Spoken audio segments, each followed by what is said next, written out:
Microphone check, 1, 2, what is this? It's the 5'7" assassin in the podcast business. I am your host, Rohan Patra, the rap music plug at your service. Here we are again at the end of a rainbow. There's a reason why people say that traveling and seeing the world is a good thing for people. It naturally expands your worldview and exposes you to different ways of living and thinking. In other words, it makes you flatly smarter and more interesting. And both of those things apply to today's guest, New York-based rapper Gabe Nandez. Gabe has spent much of his childhood and early adulthood living cross-continent, which has fueled his music with worldly perspectives and colorful multilingual elements as well. With one of the most rapper voices you'll ever hear, Gabe has delivered some of my favorite projects of 2023 in Pangea that dropped months ago, fully produced by the electric Tony Seltzer, and his latest album HT3, fully produced by Argov, which just released today. Listen on to hear how he crafted these recent albums, as well as his inspiring story detailing how music quite literally saved his life. The Rap Music Plug podcast presented by QLC TV is the remedy to the I don't have anything good to listen to problem. Through in-depth artist interviews, album reviews, and general rap commentary on the best that the underground rap scene has to offer, this is your one-stop shop to knowing what to add to your queue, play next, or pop into your record player. Welcome to the show. Gabe Nandez, how you doing today? Yo, I'm good, G. How are you? I'm doing all right. Good weather, can't complain here. So whereabouts you at? You're in London? I'm in London, yeah, chilling in, what's this neighborhood called? Finsbury Park, which is like North London, I think. I should know this, but no. Yeah, you definitely have quite the kind of childhood, quite the multicultural experience, because I know that you kind of travel continent to continent, given like your father's work. He was a UN ambassador. It really shows up in your music because you definitely have this like very distinct multicultural lens. And just to start, I guess, could you give us a picture of where you lived as a child and kind of how those experiences were like generally? Yeah, for sure. So I was born in New York, White Plains to be exact. That's Westchester County, is right outside of New York City. So I lived there for a bit, moved to Palestine for 3 years. So I was like a child. I remember very little. I was young. I do have some memories. But then we moved to Port-au-Prince, Haiti. Then I did like primary school there. So I remember like everything from that. And then back to New York, mostly in this place called New Rochelle, which is also in Westchester County, so outside of New York City. And then after that, I went to university in Montreal, Canada. Came back to New York, and I've been back in New York since 2016. What university did you go to in Montreal? Concordia University. Okay, nice. Yeah. Shout out to Canada. Like, how did all this exposure to so many different kind of locales, cultures influence the actual music you make? That's a good question. And the answer, I think, is like so layered. Because obviously, like, there are musical influences in terms of like, they don't necessarily come out in my writing, but as far as like the music, I grew up around mad different music, like whether it was Bomba music in Haiti, and my parents were always playing different shit at the crib. Like my mother's from Mali, West Africa. I grew up around a lot of music. But then I would say the main thing is just traveling really expands your just conscious understanding and just relationship with people, I think, and other people. And just, if you're doing it right, it makes you a more understanding person, a more tolerant person. I would even say a better person, because you're just a more well-rounded, you just understand the possibilities more. You're not one-dimensional, you're just well, I'll say me, I guess. So I would say the main thing is just, I don't know, it's just shaped my personality so much, you know what I mean? In ways that are so just like multifaceted. And then in turn, my mind is totally shaped by it, which influences my approach to writing and then my voice in hip hop.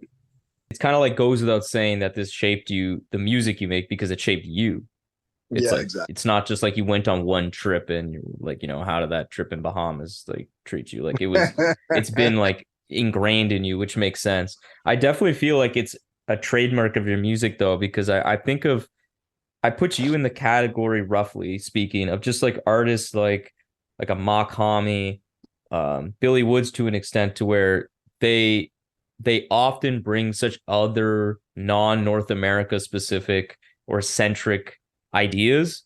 And I Yeah, find that super interesting because I'm obviously spent my whole life in North America and Canada. I don't always kind of get exposed to those things, really. And it's definitely makes you think. And I think you guys generally come and you specifically come forward with a perspective that's a little different, whether it comes to tackling like a variety of different topics, like yeah, things that are not 100%. just Western. Exactly. Exactly. And that's, I mean, that's cool to hear that it comes across, because yeah, facts. Those are both artists I really have a lot of respect for and connect with because of that, And Mm-hmm. obviously incredible writers too. And you incorporate French into your songs a lot too. I know you obviously your first language is actually French. And especially given the fact that I would imagine most of your listeners are from like North America, particularly the States, where French is not often spoken. What compels you to include French so consistently in your music, given the fact they may not even really necessarily understand it firsthand? Yeah, it's such a big part of me that it has to. Well, I guess it doesn't have to, but I grew up on a lot of French rap too, as much as I grew up on US rap, because there's a lot of after the US, I would say France is probably. I think this is like a thing that's, I don't know if proven is the right term, but like the math is there that France consumes, the most hip hop after the US and stuff. They followed Really? suit. That's Yeah, super like surprising. I would definitely think it's the UK. yeah, I think more because France has similar demographics to like the US in terms of like it's like well, in France they're immigrants and stuff like African Yeah. and Arab immigrants. It kind of like matches the whole Latino and Black demographic in the US, whereas in the UK, outside of like London, there's like no fucking Black people. Like there's some in like Birmingham and there's some, but it's not like the majority, you know what I mean? Like the UK is still pretty white. Not Mm-hmm. that white people don't listen to hip hop, but and just like hip hop's been a thing. Not that it hasn't in the UK. I'm less well versed with like when hip hop became a thing there. I know grime is obviously a thing there, and I fuck with grime like heavy. But hip hop's been like popping in France since the '90s, like pretty soon after the US. So there's this whole lineage of hip hop that dates back to like, early shit. So, I grew up on a lot of that. And yeah, just like I'm really, my art is so much just an extension of myself that it's like all the shit I live and all the shit I've been through and my like life experience comes out. So in turn, that comes out. And my homie, Zin Koma Mpagani Ngoko, who's like, my best friend essentially, is Francophone. And we grew up and, learned how to kind of rap at the same time and shit. So it's just like, yeah, it's just like me being me, basically. Is it harder to rap in French with like the more complex verbs, conjugaisons, syllables, anything like that? I would say I'm way more comfortable rapping in English than in French. Yeah. But I also I didn't go to school in French for my entire schooling. I went to school in French up until high school. and then I went to school in English, so maybe that's why too. But French is a more complex language than English, I would say, Yeah. anyway. So yeah, I would say so. Yeah. And so given, your unique childhood moving around so much, I feel like you needed to probably, as an assumption, needed to be more used to than most children in terms of like being used to being alone, maybe not having like this friend group that's, been entrenched in the same city for, 2 decades, like a lot of people, like me, for example. Is that Mhm. like a correct assumption? Did you find like you had to kind of spend more time and be more used to being more alone than most children?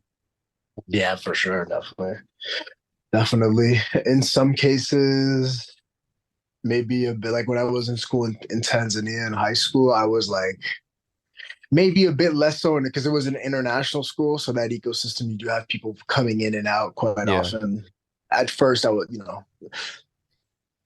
when I moved back to the States for high school, yeah, I was like fucking dolo. Like I went back. I went to American public school for the first time, and the school had like 3,000 kids. And just like you said, like these kids went to school since like nursery. So I show up and I was like, I don't know anybody. So that was a very lonely 2 years. I made really good friends, but then a bunch of shit happened. Like niggas got kicked out and shit like that, and like set in places. So Hmm. it was lonely for sure, 100%. And yeah, just generally speaking, yeah, like even in university, I don't know. Like I used to do a bunch of, as I'm sure it's documented, but I was in active drug addiction for a long time too. So that kind of like added. So like I have a solitary part of me. Like I live by myself. I need to live by Hmm. myself. Like I do need to be alone a lot. And I think it's learned behavior from that, definitely. I think it stems from that, a lot of it. That's interesting. Yeah, and Yeah. I find this notable because, unlike a lot of rappers in the game right now, particularly in the underground, they're you don't necessarily fit very snugly into some particular kind of wave or Yeah. collective necessarily. Gabe Nandez feels like a very singular artist. Like you're not trying to sound like anyone else. So is like Appreciate being unique or unlike any other artist something you pride yourself on? it. Definitely, man. Definitely, especially in hip hop. Well, just generally, I think the mark of a true artist is singularity. Like, not that I think on a level, like you can always be like, oh, he kind of sounds like you can hear my influences, but ultimately, like, yeah, like it's singular. And I think whether you're fucking painter, you director, whatever, like I think the mark of a yeah, I think it's not even arguable. Like the true artistry is singular, like ultimately. So yeah, I do. Yeah, and given your mostly kind of solo ventures as an artist, I feel like it must have been pretty cool to get a cosign from the likes of a Billy Woods when he enlisted you on literally definitely one of my favorite tracks off Aethiopes, Sauvage. But How did that feel to get kind of that instead of being solo finally you get that a pretty big look and a pretty big artist? yeah, man, that's to this day one of the coolest things that's ever happened to me, man. And like this, you know how it is sometimes with time too. Like, there's the initial call, then there's the thing actually coming out. And like you experience all these like levels of this event, and now it's been out, and I'm just like, it's so validating, man, because like, I'm confident and I validate myself and stuff, but like Billy, like Woods is like, I'm gonna be honest, man. There's not a lot of people in my life that I've, like, whether it's been personally or even as an artist, that I would say I like quote unquote look up to. You know what I mean? Because like that whole concept to me is like, I think one has to be. I don't want to speak for anyone else, but like, it could be like, because people are people at the end of the day, right? So Hmm. like, like whatever. All that to say, like I definitely very much look up to Woods as an artist. You know what I mean? Like he's I've said this before. He's one of the best to ever. He's one of the best writers in rap. Period. Any era. and I'm ahead. Like when I say I'm ahead, I'm a hip hop head. Like I Mm-hmm. listen to hip hop. Like I study the shit. And he's like that's an objective thing. So yeah, man, even be it, to be able to have rocked the show with him was an honor, right after they dropped Paraffin. I guess they had just dropped it. But for him to do that, I was like, and that's one of my favorite records too. And like I love that recent, one. Yeah. oh man, it's such a good record. So yeah, I mean, I could go on about this for a while, but that was definitely, shout out to Woods, man. I really have so much respect for him and Arm and Hammer. But yeah, that's like a look, Yeah. I think I saw in one of your previous interviews, you said you called him like apex predator of writing. It's a pretty, Apex Predator. He's no joke, man. yeah. I'm like, he's saying shit, and I'm like, how the fuck does you know what I mean? I'm just like, and I think a lot of it is, you know, like his worldliness. I'm not sure when he started writing. Well, I think I remember hearing that he had written his first rhyme somewhere in Maine, and I think there might have been a year, but time with worldliness, and he's a very intelligent person. You combine all these things, you get this like apex predator. Mm-hmm. Like it takes, and just writing is such a holistic thing, and it's just like he's one of those guys where like you just tell he soaks things in and he's just super in tune and stuff, which isn't the case with necessarily every writer in hip hop, especially nowadays. I mean, in the underground, in the quote unquote underground, maybe more so, but in the general scope, I mean, I don't really subscribe to the whole underground thing necessarily, but like, yeah, in the general scope, I mean, that's, it's like few and far. There's not that much of that going on. So shout out to Woods, yeah, for Mm-hmm. sure.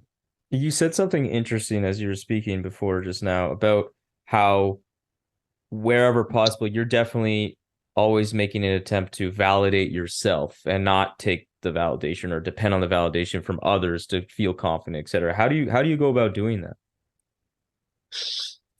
Yeah, luckily, I think I'm naturally not. I think I am a naturally confident person.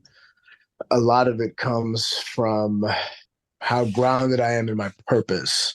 I think if there's one thing that I've been blessed with the most in my life is knowing exactly what my purpose is at a very young age. Like at 11 years old, I was like, okay, music. You know what I mean? Like I was like, okay, this is what I'm doing. And I think when one has that, there's a certain amount of like tranquility and confidence that, when you're like, you've decided like, this is what the fuck I'm gonna do, everything else just kind of falls into place. So there's that. And I just work really hard at this thing that I do. And I've seen myself get better. And I just work on myself a lot. And I've been through things and I've overcome things. And it's just like all these things combined at this point where I'm 30. I've kind of always been like that, but at this point where I'm 30, I'm definitely just grounded. And the other thing about like this isn't a foreign notion, I'm sure we've all heard this in a way, like just seeking things outside of yourself to like bring yourself up or like make you feel good. Like me, I'm careful with that because it's like when those things aren't there, it kind of, I guess it kind of ties in with being alone too. I don't know, like, like some people have a hard time being alone, Mm-hmm. because you just you with your own thoughts and just yourself. And yeah, I suppose a lot of it might have come from that too, just spending a lot of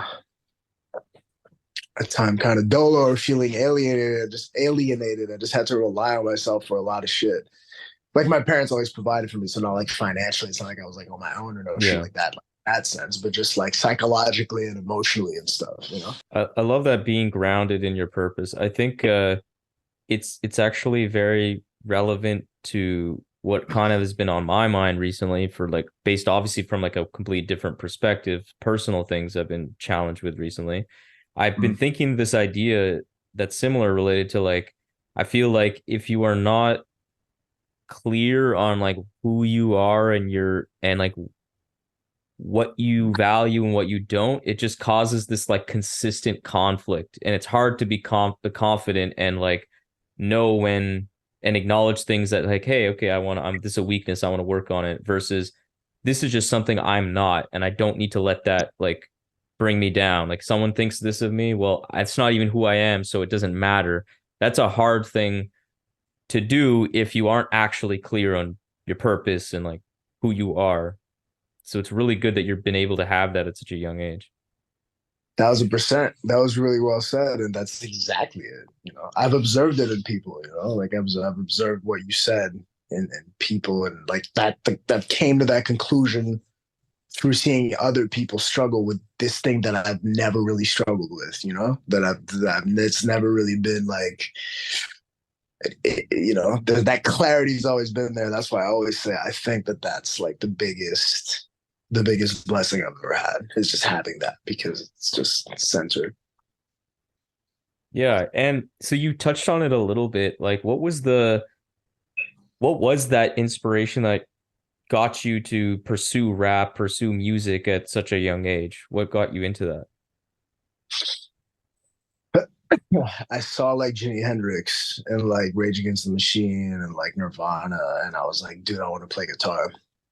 So I asked my parents, I'm like, yo, would you buy me a guitar? And they did. And they're like, you better play that shit. And I did. And they were like, oh, okay, he's really like serious. And that was my intro to music. Guitar is my intro to music, way before rap. I started writing at like 16, maybe. I wasn't even into hip hop at first. Like I come from a school of like, I guess like rock like that, but like straight up metal, like shit like Metallica, like, even heavier stuff, like a lot of singles from heavier bands like Cannibal Corpse and just like various shit. And hardcore too, like Bad Brains, Minus Red. Hip hop came kind of last, like as I was leaving Tanzania, I started getting into hip hop. And when I moved back to New York at 16, for high school, like I started getting, like Illmatic happened and, all that shit. And the hip hop was the most important thing. And guitar kind of took a back seat, and it still kind of has in a way. I definitely spend more time writing than playing guitar, but like I can definitely play. Yeah, and I mean I can imagine just like once you heard your very like trademark voice, I feel like that made it easy too. Because you got a rapping voice, like you got a rapper's voice, and I think you've heard that, I'm sure, many times. Yeah, for sure, man. I'm just like blessed is an understatement for all the things I have. But yeah, definitely. It's like clear cut that this is what I'm supposed to do. Oh yeah, like I've said this before too, but I gotta shout him out. My big bro who passed when I was young, he rapped. And like when I like we were very similar, but like, you know, I have like his old notebooks and some acapella, and you know what I mean. Like me, like I have my own belief system and stuff, and I just like when I Hmm. saw, I'm like, obviously, this is the thing to do. Like, Yeah. you know what I mean? Like what else do you need? So that was a big catalyst too. Yeah. And so you mentioned it a bit earlier, something I want to get into more depth too. Like you said, so like one of the things I love about music personally is that it's very therapeutic. It can get you through a lot of life's challenges. And you kind of were touching on it before about this idea of like, instead of self-validation and like kind of getting that from within, people kind of depend on getting it through getting happiness or getting some kind of distraction from other things. And I know with you, drug use was something that was, I'm sure, one of those things that you were using, those vices to get you, in that mind state. So how instrumental has making music been in helping you kind of stay sober and just generally healthy? Yeah. Yeah, definitely. Definitely that was a big part of it. And learned behavior. I started very young, so it's just like, it was such learned behavior. But music, literally, bro, like literally the day I got sober, and trying to get sober was like a year long thing. But the day I got sober, so August 31st, 2016, I was like, bro, like, is he gonna my now manager had told me, and for some reason his words stuck more with me than anybody else who was trying to help. He's like, is it gonna be music or is it gonna be drugs? Because like you're not getting both, and then like that Yeah. day clicked, and I was just like, I was totally, on the floor of my apartment, just like just fucked. And my ego which people always like kind of not like often I hear people discard the ego as like this negative thing. It's like, it's like, oh, you're sad, because I think the dictionary defines it as literally your sense of self-importance. And it's like, that shit is important. You know what I mean? Like at Mm-hmm. the end of the day, my ego was like, bro, you're gonna go out like this, like skinny, like, you haven't eaten in like fucking 4 days. You're like, your life is a disaster. You're gonna do this, you're gonna rap. So music literally saved my life. Like literally no stretch of the imagination saved my life. So even in active drug addiction, I'm fortunate that like you see a lot of addicts in the street and stuff. And when you're an active drug addict, drugs are the most important thing. They're more important than people, and they were more important than music in my case. But now that I'm, over them and what is drugs really like, I don't know. I drink caffeine and smoke nicotine from time to time. But as far as narcotics, I'm off of them. But yeah, like if it wasn't for art, and then if you take it a step further, if it wasn't for the sense of purpose that I have, that we all have to find, and then I think that's what separates me from like the guy you see on the street just tweaking on fucking whatever he's tweaking on, and he's like a fucking ghoul, like a zombie, just because he or she, because deep down that purpose isn't there, and drugs just Mm-hmm. like really takes over. So like I can say for me, it literally no stretch of the imagination. People say hip hop saved my life. It really did. Like, no funny Wow. shit. Yeah. Yeah, I mean, I feel like with a lot of people who not just drugs, but just go down really bad paths, it's because they don't have any real direction. Those are the people Yeah. that are the easiest to manipulate. Those are the people that do the worst things in the world, that get manipulated. Propaganda works on them. It's all related. Yeah. 100%.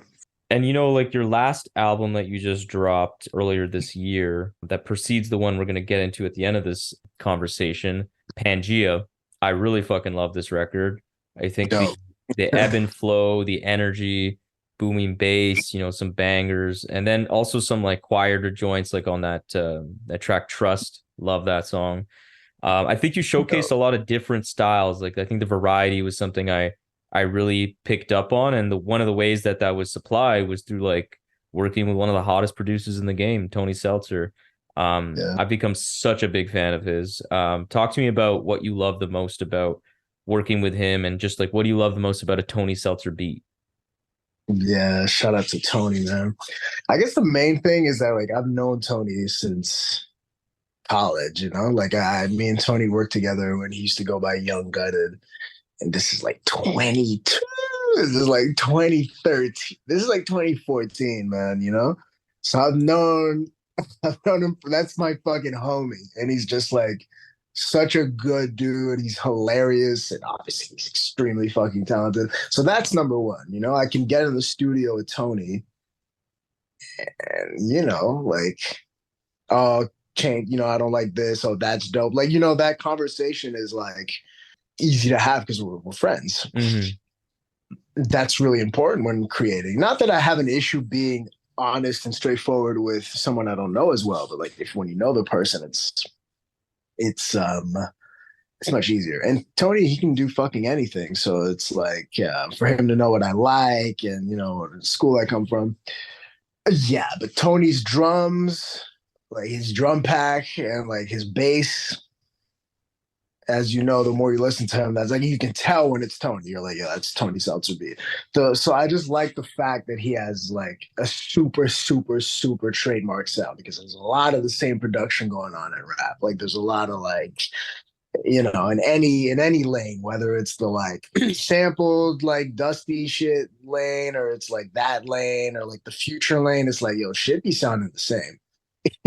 So it's an honor to work with a guy like Tony, who kind of like I was able to kind of like bet, like I don't know, Tony is just that project to me sonically is really special, because you could tell it's like collaborative, like in the sonics and the Mm-hmm. beat to me, you know what I mean? It's really like Gabe and Tony, like I don't know, like the collaborative spirit is not just like beats and raps. It's because that term of production, like I produce like all of my records, like, in the sense that like I'm super hands-on with everything, like from a musical background as a guitarist. I very some of the beats was like, yo, I think you're gonna like this beat, and that was it, and he just gave it to me and I rapped on it. But Yeah. mm, yeah, like it's I know I'm kind of rambling, but like we both really came together for the beats too. I think it definitely shows like a mutual respect that like allowed you guys to collaborate so fruitfully. And he's got one of the best producer tags. Like that's just also a fact. Like It's just it's fire. You hear that shit and you just know the beat's about to knock. yeah, 100%. 100%. You've talked about also this like about this record Pangea and the title of it being, a way of connecting to this idea of collective unconscious and something that particularly you feel we experienced throughout the pandemic. I found this fascinating because once I kind of read that, I couldn't agree more. Just that idea of, for some reason, the reason being the pandemic, most of the world kind of just experienced life in a very like, and experienced a lot of like the same kind of information being given to you at the same time and had the same experiences because we were mostly relying on, social media or art and entertainment that was being pumped through our phones and TVs, and versus before where people could have a little bit more of a variety in their life. It was just it's such a weird time in history that I hopefully will not have again personally. But how did grasping with this concept inspire the making of this album, or like how you approached it or anything along those lines? Yeah. Yeah, and exactly. It's crazy. It's like that hive mind, the first time, and I don't know. I think the first time maybe ever that's ever happened. So it very significant event. Man, I'm trying to remember if the title itself came about before the pandemic, and I can't for the life of me remember. But what did happen before, like I think it did happen before, because the idea, it was Pangea in a sense that it's the most feature heavy project I have. And Pangea before the pandemic started was already in motion. And that it was kind of like the idea was kind of lending itself to like the concept of bringing people together in that sense, Mm-hmm. features. And it's funny how shit happens, like the pandemic happened. And although the lyricism itself doesn't necessarily hit that on the nose, the energy of it is there, at least for me, like for me to like, because I just know where I was at when I made it, like um just so many emotions and so much high energy, so many high highs and low lows, and just yeah, even just the mechanics of getting this project together with like studios being closed and stuff. um that concept, and also it just ties into kind of like what I was saying at the beginning with just like as far as like traveling and stuff and just being in different places, it kind of just lends itself to just because as I've traveled, and I think what the pandemic taught us is like not taught us but put into the forefront is like we have so many more things in common than we don't as people, like from wherever the fuck we are, like so Mm-hmm. many things bring us together than separate us. That was a weird sentence, but and that's the thing. Pangea too is kind of like a nod to just my life experience too, as far as the title or even the like artwork of just globalization. Yeah. Yeah. Yeah. No, that's cool. I think it kind of like the pandemic kind of added a layer to it naturally, which I don't even think was obviously not planned. I hope you didn't Yeah, plan it. That'd be fucked up if yeah, you planned the pandemic. That'd be bad just to make your album that's sound a little more relevant. crazy. If I could do shit like that, man, we'd get in trouble. I'd probably use my powers for evil. Nah, I'm kidding. Yeah. But shit Uh, always falls into place kind of in weird ways in my experience. okay, let's get into this new album now. I want to start by asking, like, I understand this is a sequel to your first album from, I believe, 2014. What was Yeah. the significance of wanting to make a sequel to that specific record as this latest one?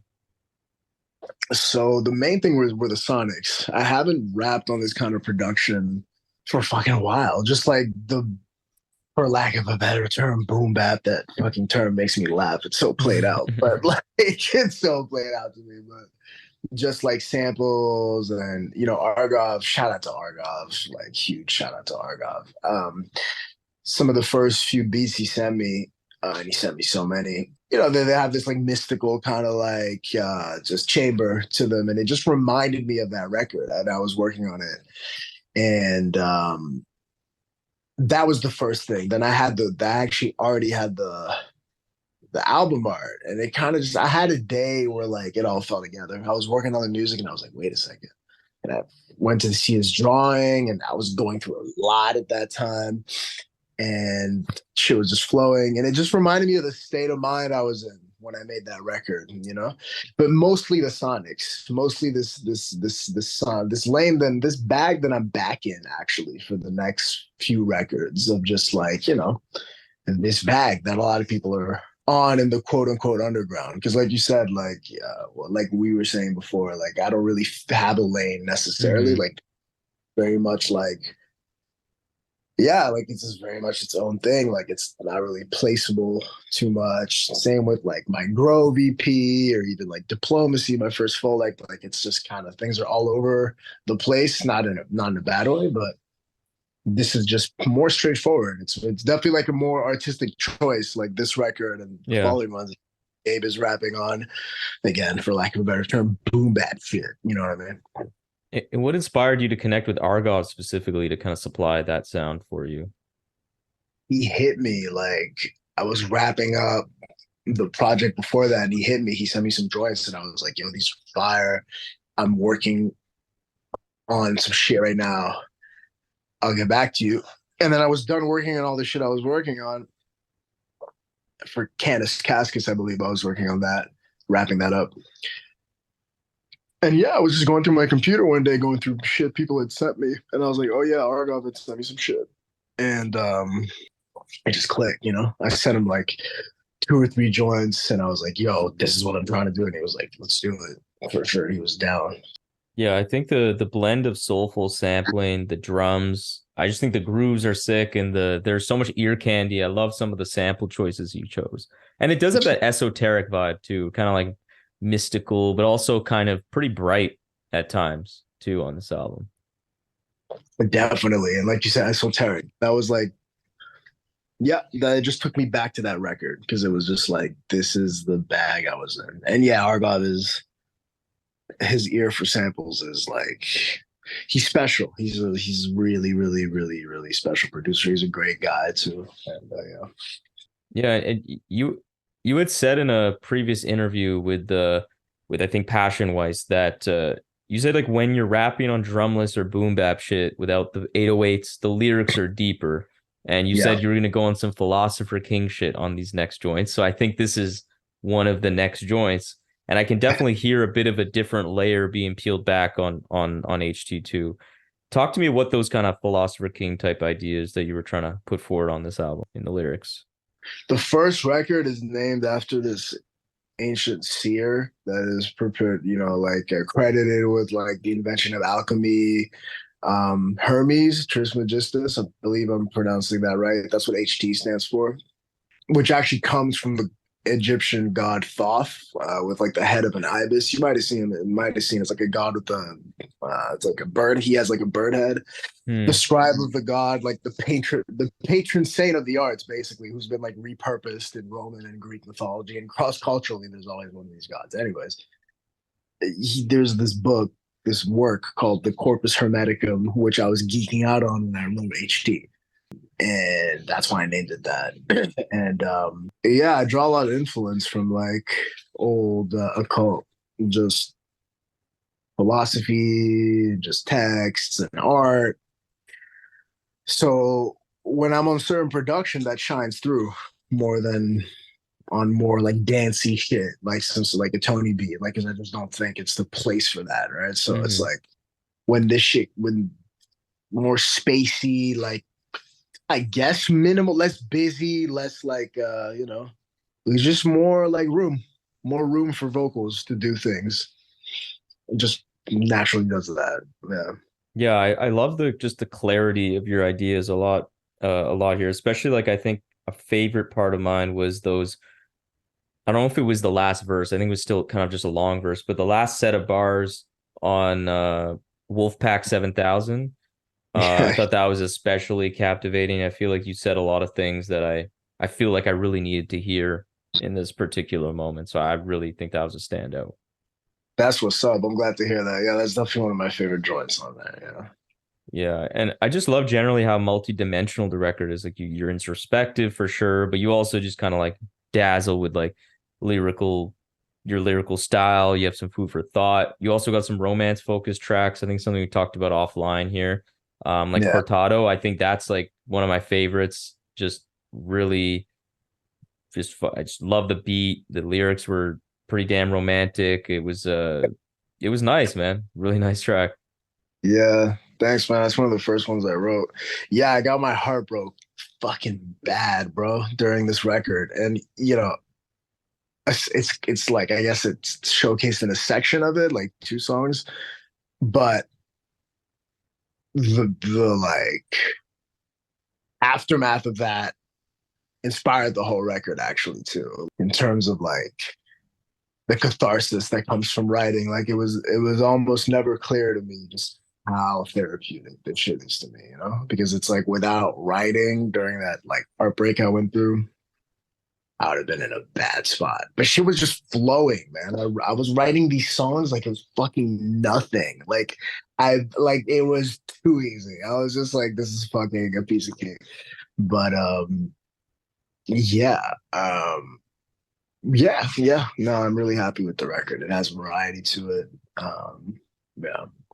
I think I imagine then that breakup, like it kind of puts you in a headspace naturally where most people are very reflective and kind of like examining, taking soul searching all those words. But I can hear that makes sense that it pushed you to in this direction for sure. Yeah. You said it. That's definitely what happens after shit like that. Love is a motherfucker. Love is no joke. Love is the greatest force.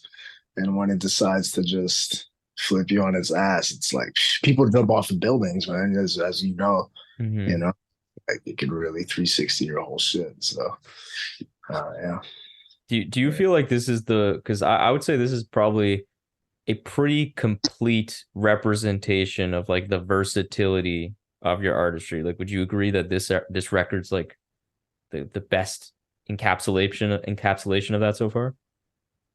I would agree just because of the chronology of everything, just like my homie told me this and I didn't even kind of realize it, like using the thematics of the first one, however, I'm bad at mental math, but like, from 2014 to 2023, kind of coming back, it's like I did this full circle. I came back to my roots in a way. And in between 2014 to then, there's been so much experimenting and variety. And I would agree because it's a statement of, and I'm back. Like I said, I'm back in this bag for the foreseeable future just because it makes sense for me, and I'm just comfortable and it's fun.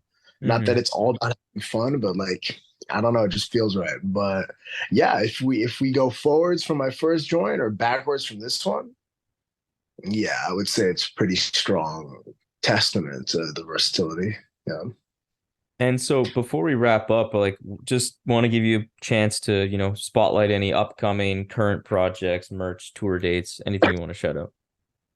Yeah, so there's a deluxe version of this record that I'm so fucking hype on because it's 20 songs.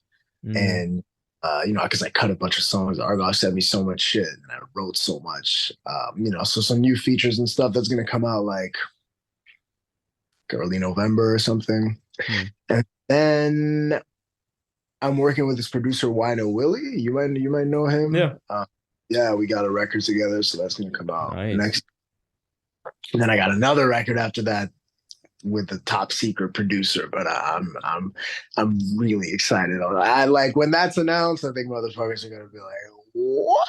Definitely like the quote unquote biggest thing I've done so far. So I'm very hype on that. So that should be out next year too. Nice. Okay, yeah. I'm trying to think I of who that is. can tell you all, man. What was the Wino Willie timing of that record supposed to drop? Not too sure. It's like done basically, but like yeah, like early next year, like early Okay. next year, yeah, for sure. Okay. And then otherwise, the album we just talked about drops the day this episode drops, where everybody will hear it, September 20th. Can't wait for people to hear this album. I love it. I love it so far.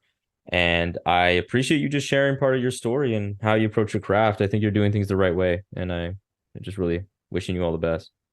I appreciate that, man. Thanks for for the opportunity for the platform. I really I really rock with what you do. You know what I mean? Like big respects, and in this ecosystem, you're definitely doing your thing the right way as well. Thank you, man. That means a lot. That means a lot. 100%. Yeah. All right, man. Enjoy the rest of your time in London. Peace out. Yep. Sounds good. And catch you soon. Yeah. All right. Peace. Later. Later. So there we have it, another episode of the Rap Music Plug podcast presented by QLC TV. I hope this episode gave you some new perspectives and insights into what the greatest art form known to man in hip-hop music has to offer. If you want to support the show in the most meaningful way possible, it would be my absolute honor to have you as a patron in the new Rap Music Plug podcast Patreon. Through this Patreon, you will be getting exclusive content such as bonus episodes, exclusive album recommendations, exclusive playlists, early access to episodes, and more. And above all, though, you will be able to support the show directly in a way that will not only justify the crazy amount of time I spend on this show already, but allow me to cover some of the expenses related to supporting all of these great artists that we cover on the show through the website, and will allow us to sustain and build on this amazing growth that the RMPP has experienced recently. So if you have any questions about any of the Patreon stuff, or just want to keep tabs on the show, interact with me on rap music and all the great stuff that we can talk about, follow me on Twitter and Instagram at rapmusicplugpod, or shoot me an email at qlctv.podcast@gmail.com. You can also rate and review the show on Apple Podcasts and subscribe on YouTube and Spotify as well. But that's enough self-promotion for this episode. I hope you enjoyed it. Peace.